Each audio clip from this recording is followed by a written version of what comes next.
Good afternoon, Frank. I'm in the dark like a mushroom. You're out in the sunny skies like a flower or a tree or whatever you want to call it.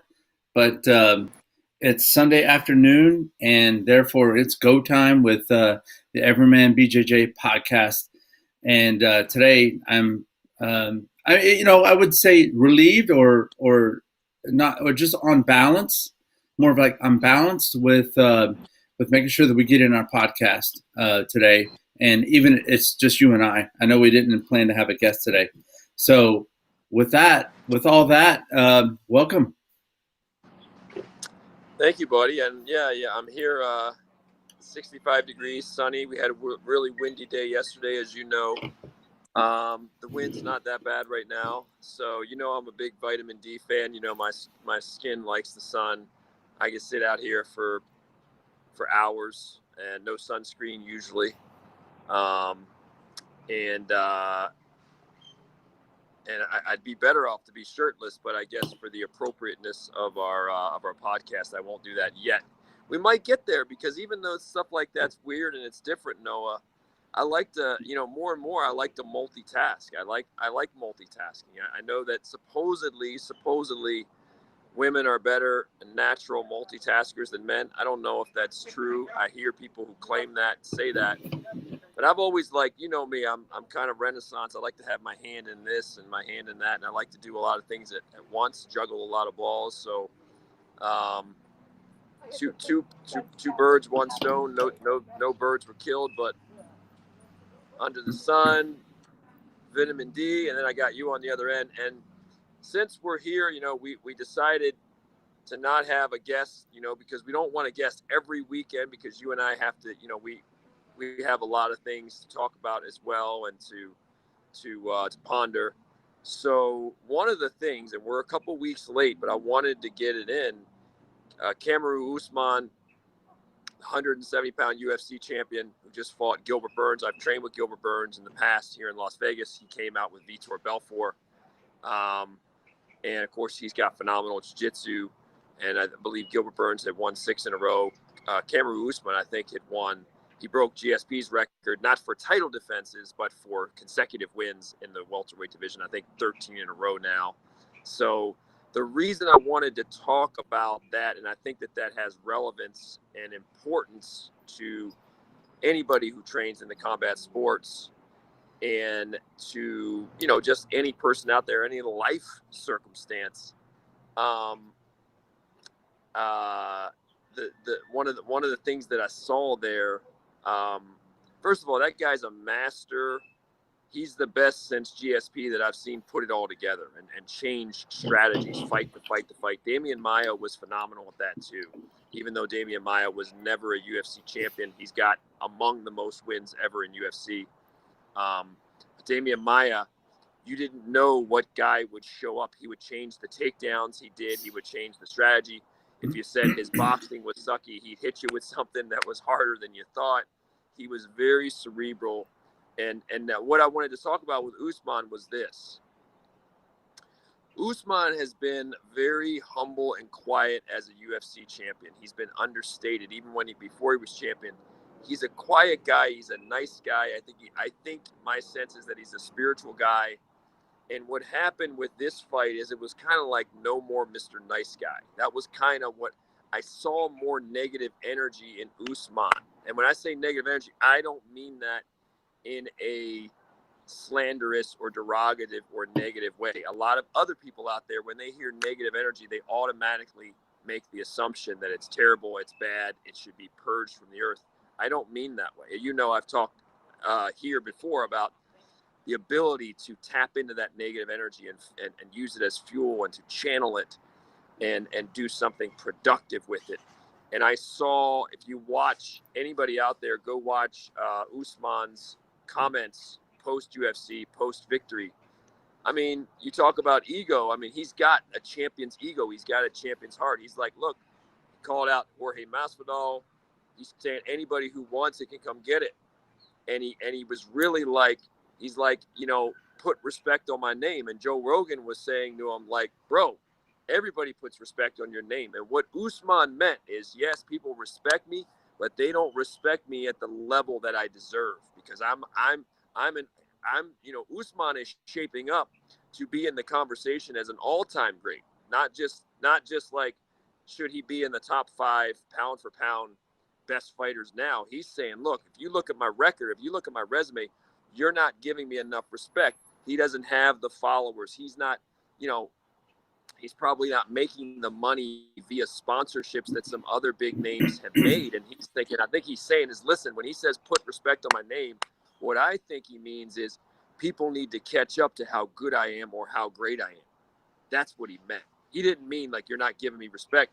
People who know, but by and large, he's not as big probably as he should be, because for whatever reason, charisma, whatever. So we saw a much more verbose, a much more in your face, a more brash Usman after that fight.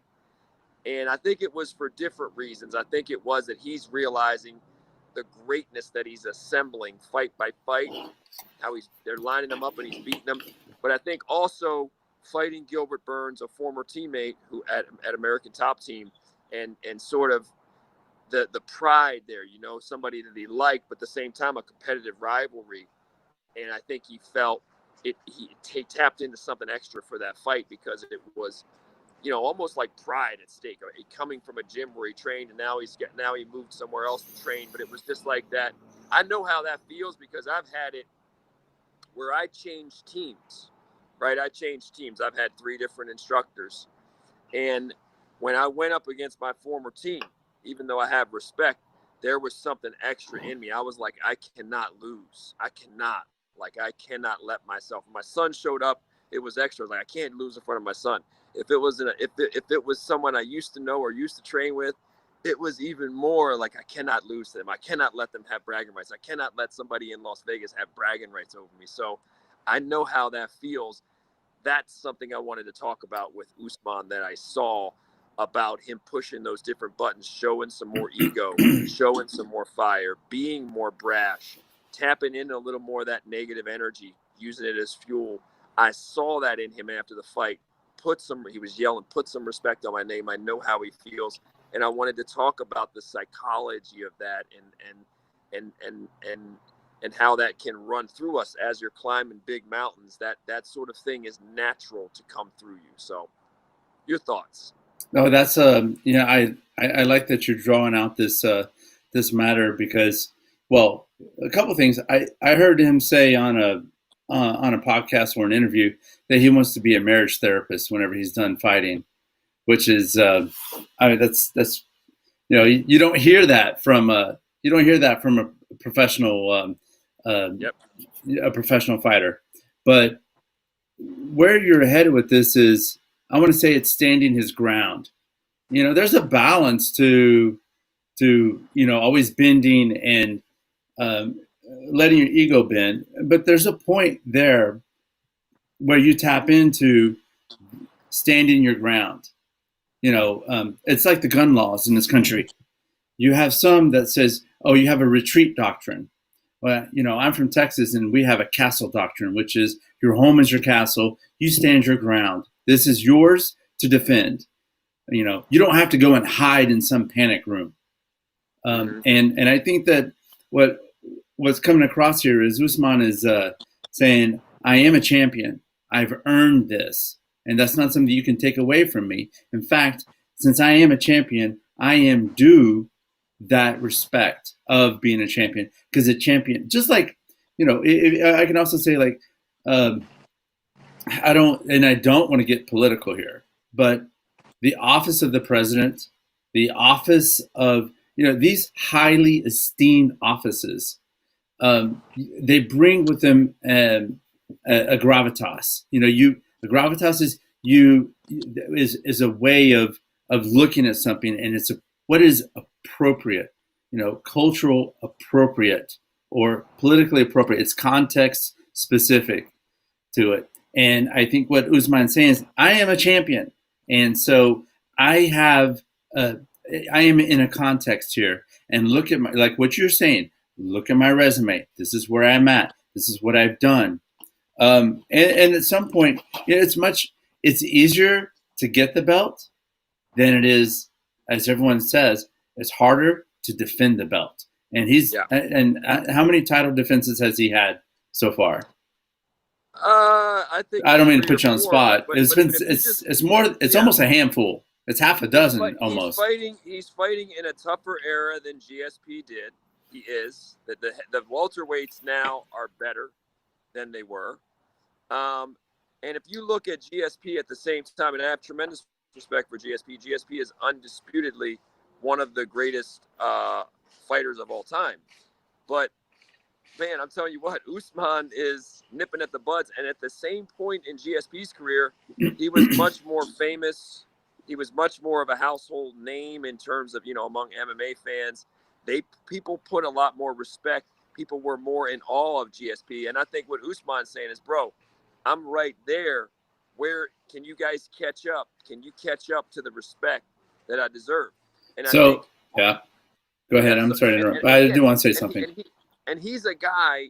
Usman's a guy that we talk about the distinction between a martial artist and a fighter, right? We talk about martial artists, and GSP is, of course, a martial artist and a fighter. Fighters don't always have. There's people that are phenomenal fighters, phenomenal fighting spirit, but they don't necessarily have the code, right? The code is not the same or the awareness is not the same.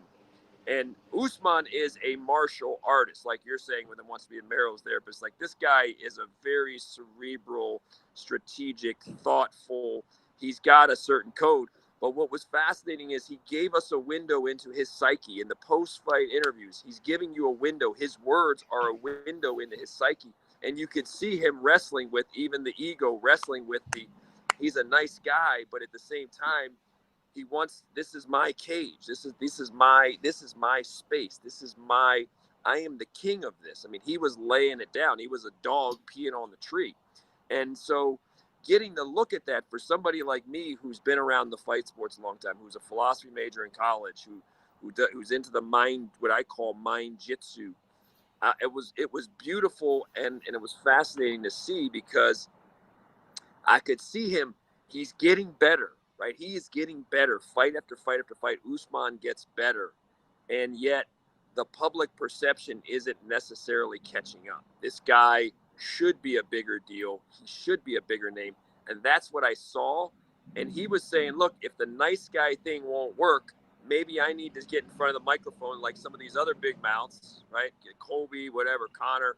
Maybe I need to be a little more of a big mouth and remind you guys who I am, what I'm about, what I've done. Usman, and I love Connor. Usman's resume is better than Connor. I mean, it really is. I mean, you can say, well, Connor was a double division champion, but Usman, I mean, he's just been winning,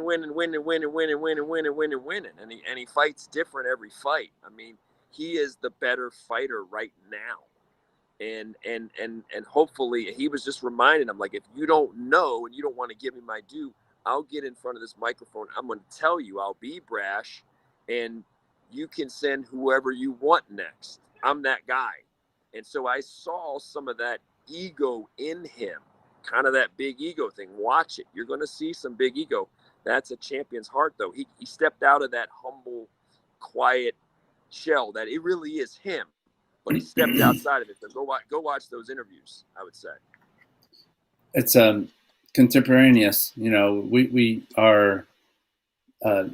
You get caught up on the past, and looking to the past, and there is nothing being taken away from GSP's reputation by us adding another seat to the table and go, here's another great, and he has his place now. And he's not asking for it; he's taking it, and that's what they do. That's and I think in a matter of time, there'll be a contender who rises up and will take the title from Usman in time. I don't know who that is. I don't follow. Well, I don't follow I that. think he's 32 or 33. Yeah. But the one reason he is so hard to beat, a la GSP, is that he's very versatile. He does what I love about even GSP in his prime and Usman.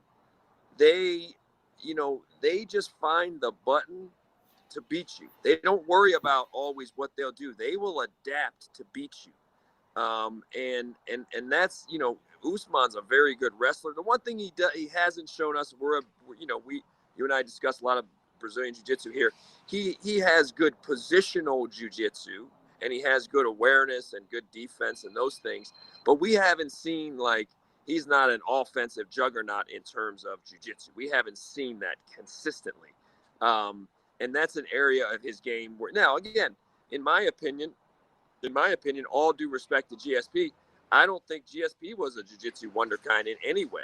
He wasn't. I mean, if you watch the GSP fight with Dan Hardy, where he's got the Kimura, GSP should have finished that Kimura if he'd had high level at the time. I'm not saying, I mean, I'm sure GSP rolls and he's good in the room, but he's not that level. There was a lot of room for improvement for him during his reign, because Matt Hughes armbarred him, right? So he didn't have the defense there when he got armbarred.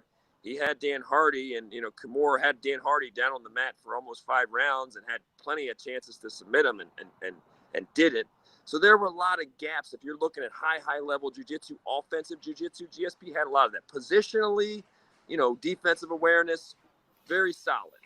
But Usman, that's an aspect of his game where he can improve a lot. Same for John Jones. It's an area of his game where he can improve a lot. But again, going back to this, the thing I want, and, you know, I did a TEDx talk on this topic, Noah, and I just think that when you're striving for greatness or to be the best you, sometimes you're going to have different voices and different emotions stirring in you. And Dan Gable used to say, you know, nobody can wrestle. There is no champion who can wrestle without pride. Like, you have to be a champion. He meant a champion at a high level.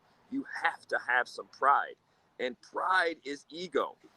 And the question then is what kind of balance, or, you know, you don't want to get that ego too big, because then you crash and burn and burn in the flames, but figuratively.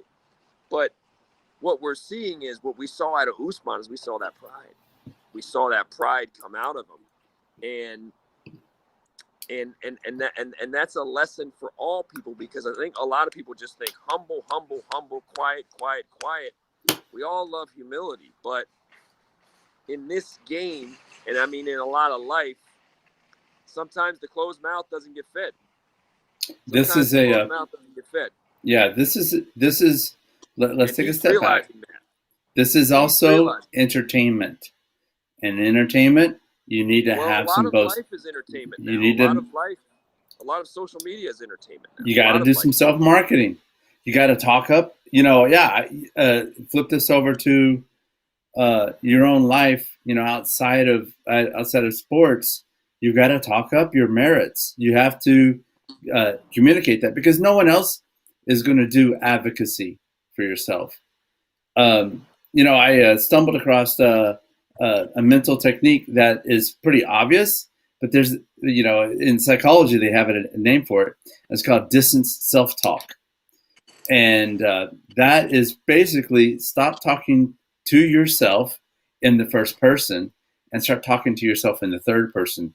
You know, like, Noah's going to compete at blue belt, at purple belt, and brown belt, and at black belt. And Noah's going to get a medal at every level of his belts along his journey. You know, you start talking to yourself. Is that ego, or is that just goal setting in a way? Or is that reaffirming what your purpose is? You know, and I think that when you transition out of just, you know, thinking of ego and discussion of that, let's put it at, like, it's also, you're building yourself up for it. You're building your own internal expectation up. You have to stoke the fire of your competitive spirit. Stoking that fire means adding fuel to it. Adding fuel to it, what do? You have to set goals for yourself. They can be outside of your comfort zone. Frank, if I ask you to raise your hand, all right, what are you going to do? At first, naturally, you're going to raise it here because this is comfortable, all right? Now, raise your hand, and you raise it, and you are raising it past your comfort zone, all right? We naturally, in the beginning, we want to stay in our comfort zone. But when we realize, hey, in order for us to get out of that, we're going to have to push ourselves beyond and challenge ourselves from where we are. So part of what he's doing in that psychology, and I think it's a very good technique for oneself, is to verbalize some stuff. What's up? I got my son's here for a second. What's up, man? Okay. I seen a little bit. Hey, I got my boys here for 1 second. Hold on 1 second now. All right. I don't know why that's doing that. What's up? I'm seeing a little bit. All right, is that good? Like 3:15? No, 3:30. Okay. You said 3:30. Okay, we're on a podcast. All right, I'll see you in a little bit, buddy. All right, bye guys. You can see I'm getting some sun, right? Sorry about that. It's my boy. We're meeting up after this podcast, but all right. Well, taller, man. But no.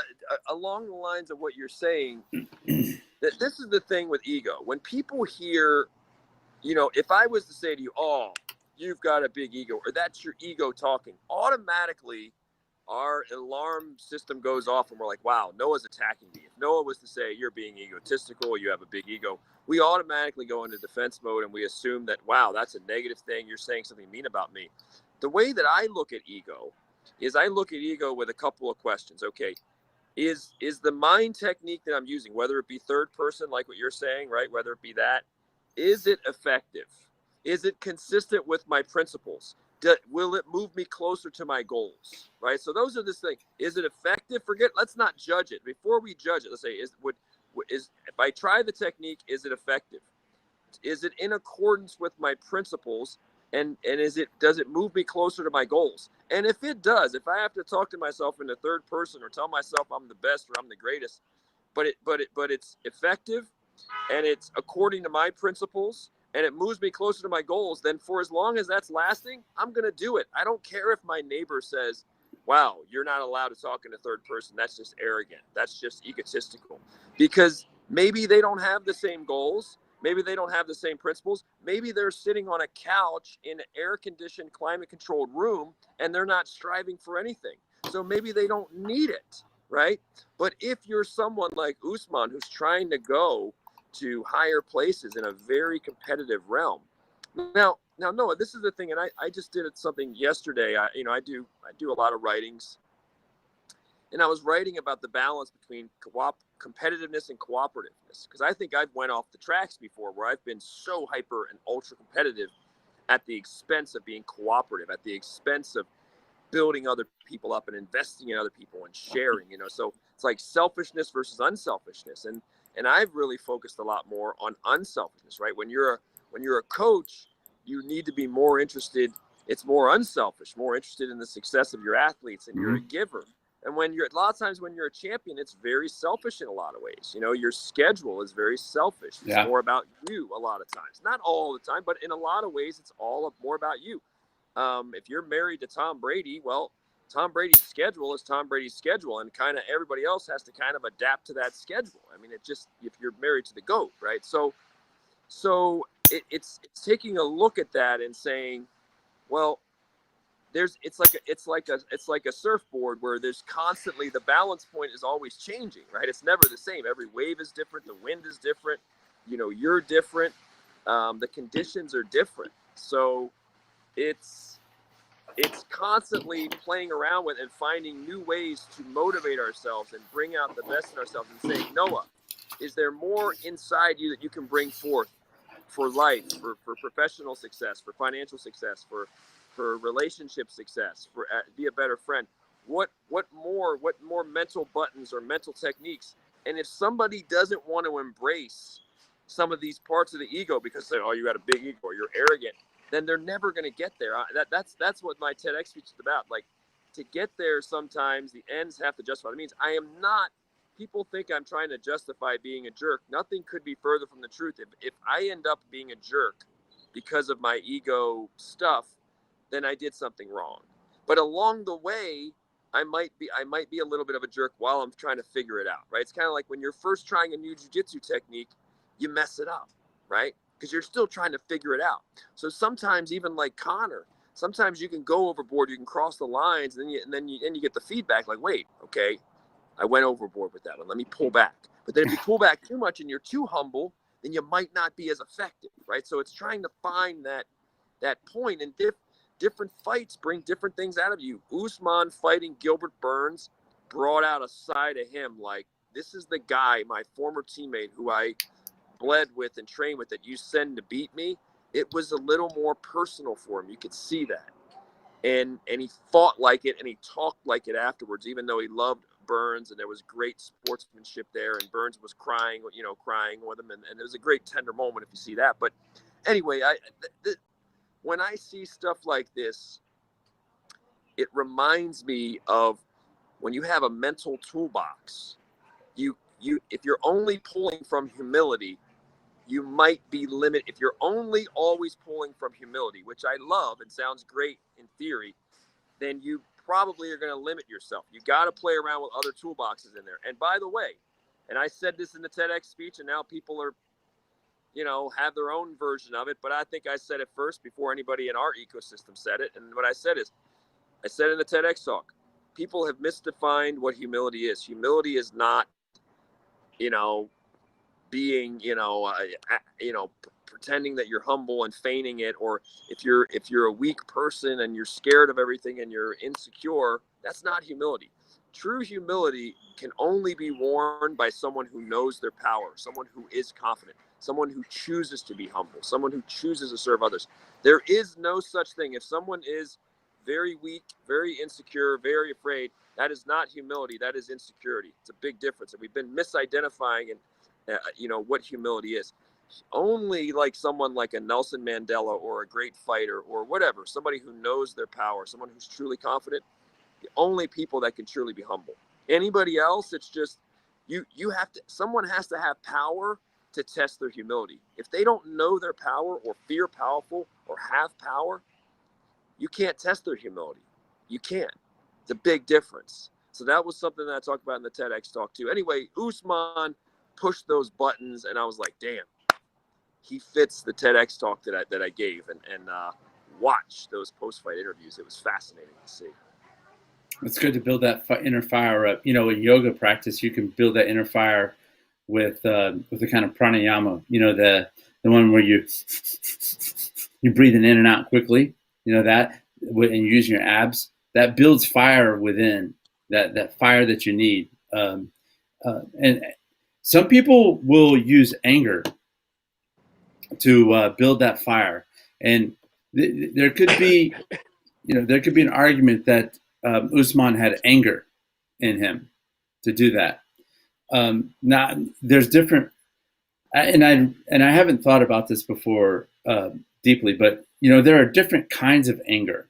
Okay, there are different kinds of anger, and it manifests itself in different ways. Okay, but first and foremost, let's call it like the quotidian anger that you see people get mad with each other, and what they will do is they will externalize their anger, like they'll lash out at someone. Okay, and I think that I've read that the Dalai Lama or even the Buddha said something about when you're feeling anger, it's as though you were wounded. And if you're wounded, you should be taking care of your own wound. Yep, no question. You should not, if you're wounded, you don't seek to go and inflict wounds on others. Yep. If you're wounded, you need to seek first aid. So if you're feeling anger, and this is a kind of anger I'm talking about, where if you're getting into an argument at work or at home, or at the academy, you first need to give yourself first aid. And so, because if you go and you try to lash that out, you're just giving yourself poison. You're poisoning yourself. And, I think probably he felt some anger there, or, his coaches had used that situation to build that fire. Tapped into his pride, tapped big time into his pride. One thing that I think is, I used to work for Ultimate Fighting Championship. One thing that I think is amazing and other sports don't do this as much. Wrestling does it to some extent, college wrestling. But what's beautiful is right after the fight is over, while the fighters are still got sweat pouring from them and their heart rate is still up, they put a microphone on them. And that, I used to do post-fight interviews for UFC behind the scenes. And the quicker you get that fighter after the fight, the better the quotes, because they're in a more primal state and they don't have the filter. And so, that's a lot of sports, they have from the time the event is over, tennis, even football, from the time the event is over to the time a microphone's in the athlete's face could be 45 minutes, an hour. So they've had a chance to come down. They're not in the primal state. They dress, they change, and the words in their mind can come out differently. Different, once you've taken a shower and everything. But it's different in UFC. And so it's a great place to study human psychology and psyche in a very extreme environment. Now, I want people to understand, because as much as I talk about this, I am a big fan actually of humility. I don't want to downplay humility. I think humility is I think it's a superpower. And I think very few people actually do that at a high level. I think that humility is very worthwhile. And I think, I imagine that Usman doesn't go home, whatever, to his wife and kids, and he's not like, everybody do what I say. I imagine he's not doing that, right? So we're talking about sort of compartmentalizing this toward whatever big mountain you're trying to climb. I mean, it's got to be compartmentalized. It's got to be controlled. It's got to be, like you said, appropriate. It's got to be considerate of other people. I mean, when Usman, if I'm at Whole Foods right now, if Usman's walking around Whole Foods, I don't think he should feel like he's walking the aisles. I shouldn't be walking the aisles thinking I'm greater than everyone else in here. I mean, that's absurd, right? It's weird. Yeah.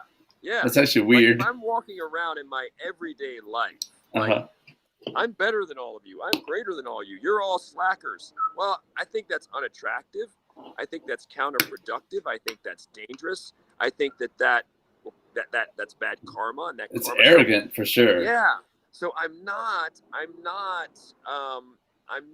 advocating that as like, hey, just in everyday life, just walk around with your chest out and say you're the greatest and I'm greater than everyone. I think it's like you said, it's gross, and I'm not supposed. I mean, so it has to very much be aimed at something, and maybe it's sort of, in the pursuit of something. And usually, this is one thing. So let's think of Fedor Emelianenko, or Demetrius Johnson, or even Marcelo Garcia. So Marcelo Garcia is a giant in Jiu-Jitsu. Fedor Emelianenko. I've always said, I mean, if you stand next to Marcelo Garcia, you're like, wow, the most humble human on the face of the earth. Fedor Emelianenko is as stoical and as emotionless. He's famous not just for his fighting, but for that stoic, like unfazed, whatever, just amazing, no reaction, right? But Marcelo Garcia, if you come close to scoring a point on him, watch his personality then that lion in him comes out in the right environment.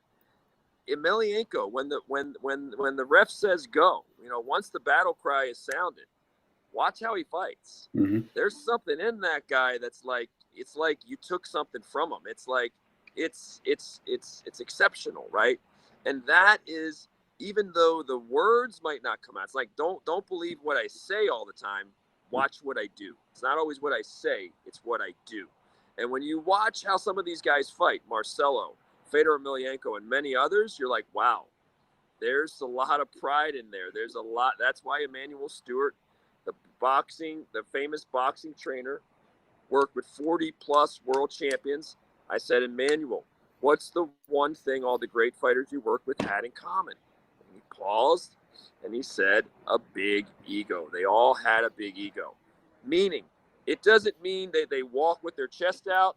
It doesn't mean that they walk around saying I'm the greatest. It doesn't mean that they get in front of the microphone and always say it. But if you try to be number one above them and beat them, then you'll see the fire. You'll see the lion. You'll see the ego. You'll see the pride. And that's what I'm talking about. But I think it has to be controlled. And I don't think that we should walk around our everyday life or be around our wife or our kids or our friends and be so full of ourselves. I am not advocating that. So it's tricky. It's kind of a tightrope. No, it's not that tricky, actually, Frank. Yeah. I will argue this. What you're saying, what it sounds like, is it has to be, it needs to be harnessed and directed. Yeah. It needs to be focused. If you're good, your ego has to be focused. What you're talking about, it's focused, and that's the difference. Yeah. If not these guys that they're just going in every direction with that. Yeah. That is, I mean, in fact, that means that they have a low value. They're, they have a low value of themselves if they're doing that. But if it's focused, a lot of big ego, most big ego is actually just insecurity. It would be me trying to talk myself into it, trying to make myself believe it, right? If I don't really believe it, then you try. It makes a lot of sense here.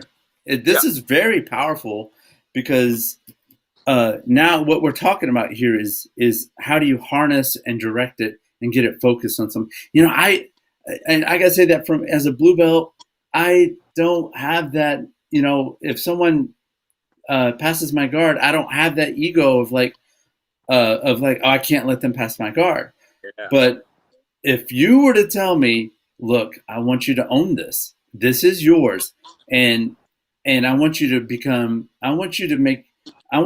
to identify with this. So, if someone were to try to get out of my head and arm choke, like I already have in my mind, that's like my thing.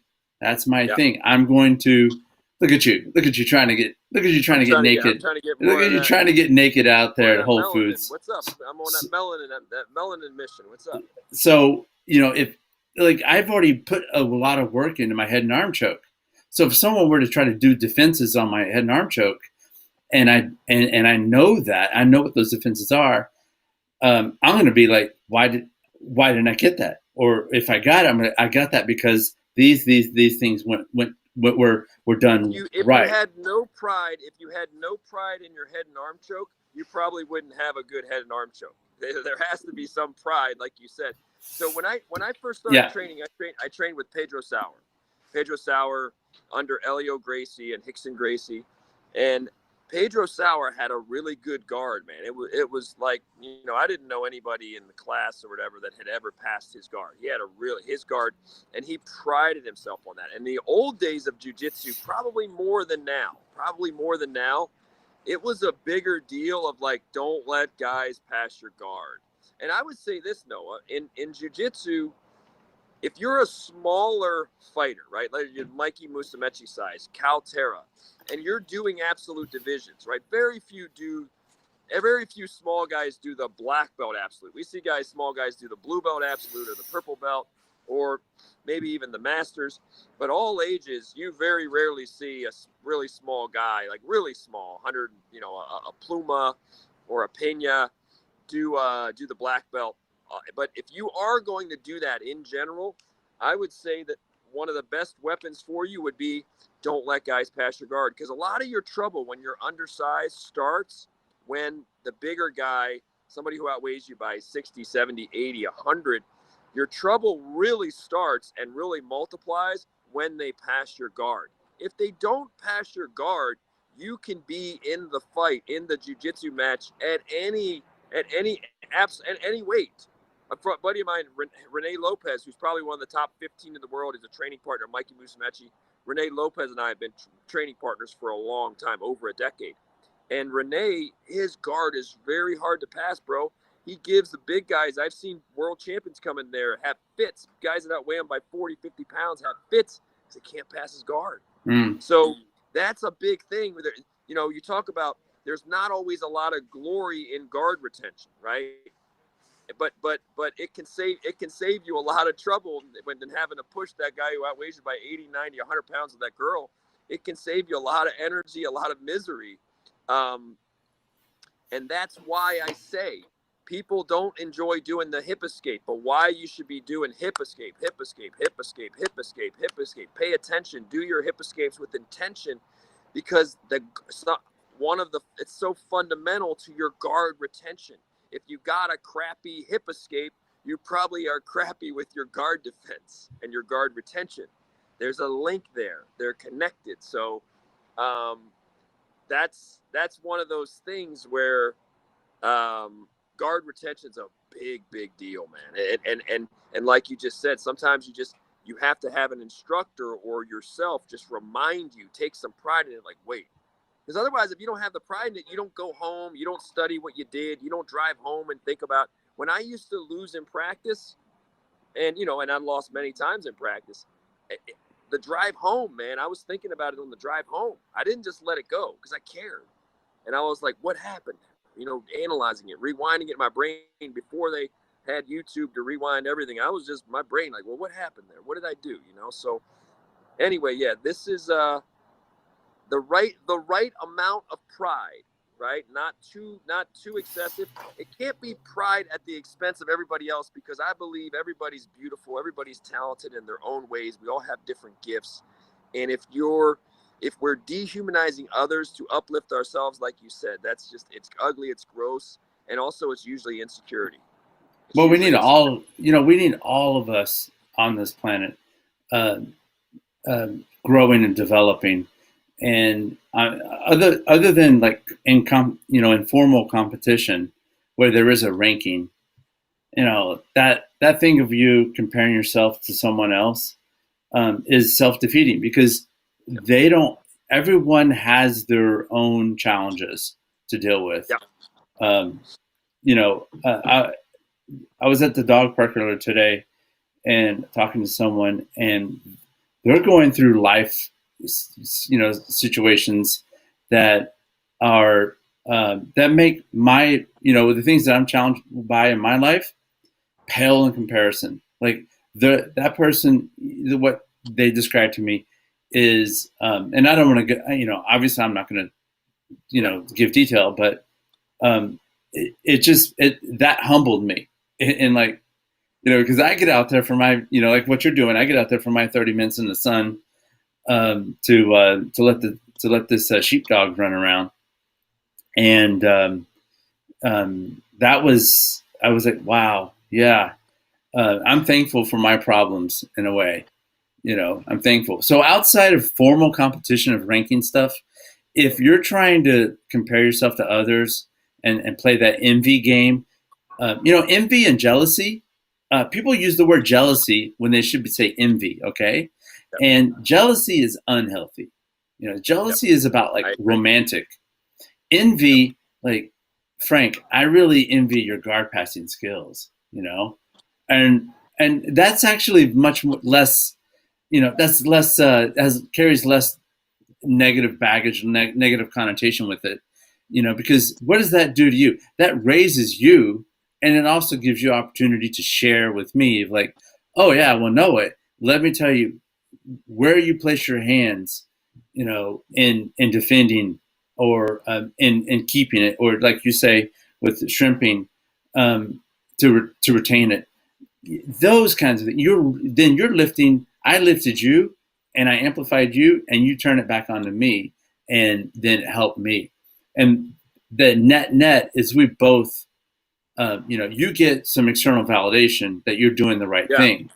Yeah, we can't be out to tear others down to build ourselves. Like if I'm tearing a bunch of other people down to build myself up, that's insecurity, that's anger, that's really negative energy. You made me think of the quote earlier, and I said it to a buddy earlier today, so it's serendipitous that I'm saying it again, but comparison is the thief of joy. It took me a long time to learn that one. The comparison is the thief of joy. We always walk around comparing ourselves, and he's got, this person has this car, and now I want a better car. I mean, it's just nonsense, right? And the thing is, Noah, that I'm a spiritual guy, and my favorite scripture verse, right? And people don't, whether someone's into religion or they're not, Corinthians 13 is worth the read. It's only 13 verses in the Bible, and whether you're religious or not, most of us would agree that love is, like I say, love is the aim, love is the mark. If it's not love, right? If we're doing things and love is not the center of that, then we're missing the mark. I don't care who it is, a Christian person, a religious person, a non-religious person, things that come from love. And so I have to remind myself, I have to love people more than I love even winning, more than I love me being a high performer. I have to remind myself that, like, for me, in my priorities, like, hey, it's more important to be, to embody love than it is even to win as much as I want to win. Because sometimes when you take winning to the extreme, it's usually trying to, trying to think we're better than people, and not just better like you're saying at a sport or business or a skill, but we think we're better as a human. There are people that are pro athletes who, because they make a lot of money and they have a great skill on an athletic field, they think they're better humans than other people. They walk around and think, and a lot of people think like that. And I've thought like that at different times in my life. And that's just nonsense to think that I'm superior to you because you show me 10 things that I'm far better at than you, and you could show me 10 things that you're far better at than me, right? That's just we're just being arbitrary. I'm picking my 10 things and like, oh, I'm better than you. But what if we picked your 10 things, right? What if society valued your 10 things? And they're like, does that make you better? I mean, so it gets a little bit ridiculous, and that's something that we always have to remember, I think, is like, if you value love, and I think that love is the greatest, love is the ultimate thing, and it's the ultimate inspirer. And I have to remind myself not just to love things, don't just love winning, don't just love medals, don't just love achievement, but love is a verb. Like, get out there, love people, help people, serve people. Don't feel superior to them, even if you are a world champion or you're whatever. But when it comes to protecting your turf, you're in the heat of battle, you're in the ecosystem, or you're competing, well, then the voices that come, man, they're going to be, it's going to, a lot of interesting voices cross our minds. And sometimes for a season of our lives, we have to have that inner, I call it the inner Ali, that inner Muhammad Ali. Sometimes when you're climbing a big mountain, you're going to need that mental tool in your toolbox to be like, all right, I need the Ali button. I need the vociferous voice. I need some of that, like you're saying, third person talk. There might be situations in life where you need that, and don't be afraid to reach for it if it takes you closer to your goal, if it's effective, if it's according to your principles. But at the same time, don't become a jerk. Don't belittle people. Don't walk around planet Earth like looking down on people and thinking you're, because then, so that's that surfboard. That's that balance that we're talking Yep, about. you got to balance that out. Another way to put this, okay? Imagine there's multiple ways you want to talk about that distant self-talk. There's ways you can make perspective on that. And, this is coming from a book that I recently read called Chatter by Ethan Kross. And the Cross is spelled with a K. And another way you can do that distant self-talk is not just change the person of like from first person, me, myself, and I, to third person, of referring to yourself by name. Outside of that, there's another way you can do that. And I think of like the saying of when you're 80 years old, you regress back to babyhood and infancy, because you're so dependent upon others at that point. You increasingly become dependent upon others. And so your ego, and if your mental faculty is still there, you realize how much the lessons in life and how you behaved when you were younger. When you were in your teens and your 20s, you were just foolish and reckless. Your 30s and 40s, you tried to be mature, but you thought heavily about what everyone else thought about you. In your 50s and 60s, whenever you're going through so much midlife crisis, you got past it, you've survived a lot of storms, and you're like, okay, now I'm settling in for the ride. And they say that your greatest years of happiness are in your 50s and 60s. It's like that's peak happiness in life, No doubt. is around 55 to 65 range. Yep. And that's when and what happens, you become happier, or I should say contented and self-aware. You become more self-aware as you get older. And so another way of doing this, of how you keeping that balance, is ask yourself, how will I, with 20 years on, 30 years on, how will my 80-year-old self look at this? And by not just changing the perspective of person, but of time, and seeing how you see yourself. That has a lot of power in guiding in guiding and what I would say values alignment. Yeah, the reason, Noah, that I think that more people should kind of talk themselves up sometimes is because, first of all, a lot of people have a negative self-opinion of themselves. They have a negative self-image, so that's a problem. We have to counteract that. And then number two, I think one of the biggest problems that people have is that they just aim too low. They have low standards or low expectations. So they think, well, doing really cool or really good stuff is meant for somebody else. I'm just an average Yeah. person. Most people Uh-huh. they're guilty of aiming too low. And so That's very true. one way to counteract that is you kind of have to talk yourself up. And at first, when you do it, it'll feel gross. It'll feel awkward. It'll feel uncomfortable. But that's what you see. Like when you saw Usman talking and you see some of these champions or high performers, if you can really get in their brain, they're good at talking themselves up. They're coaches. Dominic Cruz, I remember when he was in his heyday, his inner monologue or dialogue, and he had a guy named Marvin Eastman who would talk him up before fights. Like he needed to hear that, right? He needed to hear that. There's a reason that they were talking all that smack and talking themselves up. He fed off it. He needed to hear that. I'm not saying that works for everybody, but if you feel like you're underperforming and you feel like you're settling and you feel like you're aiming too low, Yeah. then it's time to inject a new voice, or at least add a new voice to the equation. Could be that third person voice you're talking about. It could be some of the stuff you're talking about from chatter. Could be the Mindjitsu stuff that I talk about.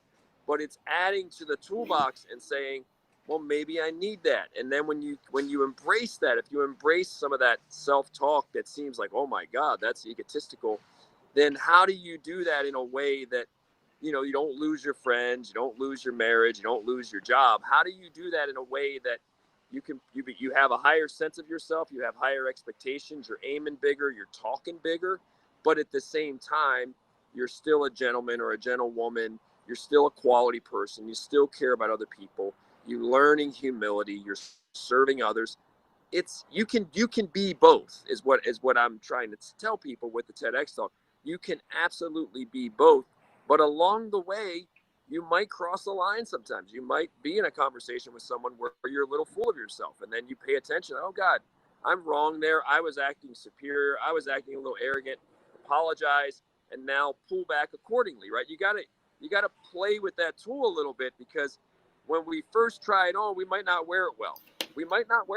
Most people are afraid to try it on at all, ever. And I'm saying try it on. You might cross the line a little bit here and there, but then you'll learn to wear it well. You'll learn, like, okay, I can dial back on that. Well, yeah, man. That's a great point and that's a practice. That is a practice what you're doing. You got to get on the mat and practice and work some stuff out. And when you step off that mat, you're still practicing some other things. And it's okay to practice this. The distant self-talk, I suggest you do it alone, because otherwise it's so shocking to people. But it's a great what we're doing here is we're laying out some of the tools that that you and I, when we're on the mats and we're talking about things, these are some of the tools that we can pull from to up level. These are skills, tools, techniques, and practices, and habits. If people are not mentally wrestling with these things right now, they're either aiming too low, or they're afraid. They're afraid of it, for whatever reason. Oh, I'm not going to be humble, and it. These things can be very valuable to help you climb higher and achieve. And again, it's just finding that balance point. Well, we all need our Marvin Eastman. Anybody who's going to spend 20 or 30 years in an ecosystem and really truly strive to be the best they can be, you're going to have moments. Maybe other people don't see it because some people are so introverted that people don't. No, have you ever, and we'll talk about suicide for a second, because there's a lot here in Clark County, one of the biggest school districts in the country. We have more suicides in high schools than we have COVID deaths. I mean, they have way more suicide deaths than COVID deaths from teenagers. And have you ever had a suicide where when you get word that the person, I've known many suicides here in Las Vegas. Have you ever had it where, and I've known multiple, where the person commits suicide and everyone's like, nothing seemed, you talk to the people close to them, well, we couldn't tell. We couldn't see it, right? How many times have you known someone to commit suicide? You're like, well, I didn't think they were that bad off. I didn't think they'd do something like that. They didn't tell anyone they were thinking about suicide, right? That happens a lot, right? I wasn't close to Anthony Bourdain, but having trained with him and known him at Henzo's, that was an icy dagger that went into me.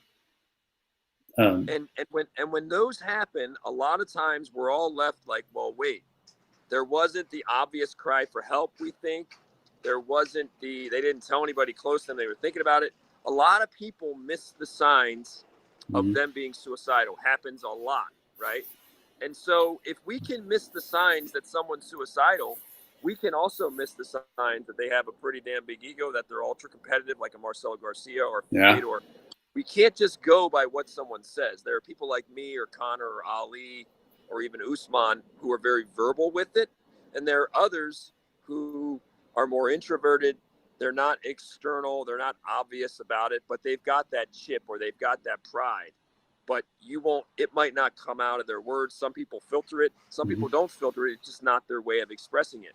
Sometimes you just have to watch them. Someone like Miguel Cotto, you just have to watch him fight. And you're like, wow, there's great pride. There's a great motor. There's a great inner voice, but he might not come out in front of a microphone. So my point is, people think that because somebody, their neighbor, whatever, because their neighbor doesn't articulate it or say it or whatever, they think that means that they don't have this bigger pride or bigger sense of themselves.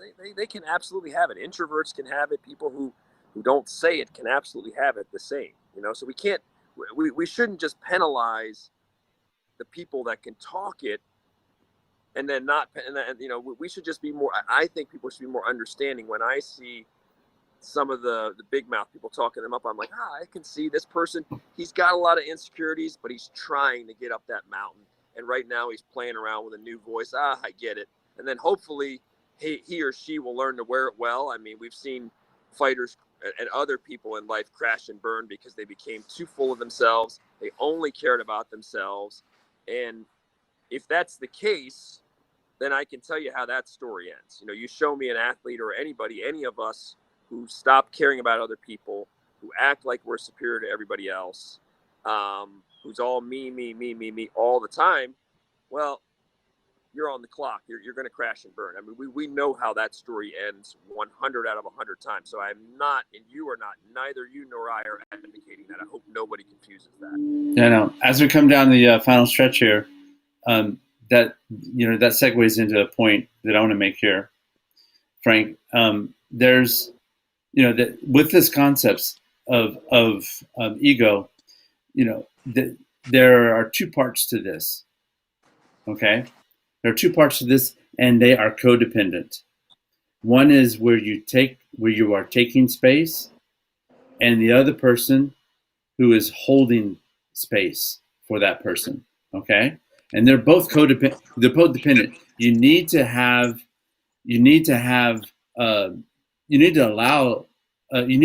take space. And that whenever you are, in this sense, what we're referring to. But there also has to be a partner, a friend, a training partner. It looks like I lost him. I'm just going to continue my thought. There has to be that other person, and literally right now, I'm holding the space. Let me add him back. Frank. Sorry. Literally, that sun is blinding me. So. No, as I'm saying, what I'm talking about, where you allow that person to take the space, you literally mandatory reading. All right, literally, the other person who is holding the space. And what that means is they must provide, I don't know if I want to call it safe space, but it is a space. It's where you can speak and where you can let out your thoughts and be there and try things out and let you make your mistakes. That's holding space for another person. So like I hold this space for you to express yourself and to let your ego speak, to let your thoughts run amok, to let you practice, and you in turn also hold space for me to get my thoughts out and to communicate and embellish on what your thought. But hey, let's wrap this up because you look like you're getting crispy. That really quick. That's what your friends do. Your friends, your good friends. There are times where we're all out of place. We're not our best selves. We're selfish. We're whatever. And your good friends with that space, your good friends help you work through it. They stick around to help you work through it. They understand you. They understand you're going through something. Maybe you lost your cool. Your good friends will understand rather than be like, you're an asshole, you're a jerk. And then for eternity, you're an asshole or a jerk to them. That's what it means. It means we have to understand that every once in a while, somebody who's playing around with a new mental tool might not wear it that well. Yeah, and they need to practice. If you're around them, maybe you work with them, maybe you help them, maybe you give them feedback, and but when you really care about someone, you don't just abandon them. You help them. You understand that, hey, if my son's playing around with that third person thing or whatever, I'm like, I get it. I get where he or she is trying to go. I get what he's doing, and maybe I can help him to find that right tone, that sweet spot that works. So anyway, happy Sunday to everybody. Noah, great podcast. This should be mandatory listening. This is great stuff. This is great stuff for athletic achievement and for real life stuff. That's why I get so passionate about it. I love you mentioned that book Chatter a couple times now. Maybe that's a book worth reading out there. But everybody out there, good luck with your Mindjitsu, balancing your ego, putting it together, becoming a better version of yourself. We're here every Sunday, 1:30 Pacific time. Noah Green and myself, we usually have guests. We're going to have some great guests on the rest of this year. We appreciate everybody's support. And Noah, we will see you again soon. All right, Frank. Thanks a lot. I will see you next Sunday. Take care. Bye, brother.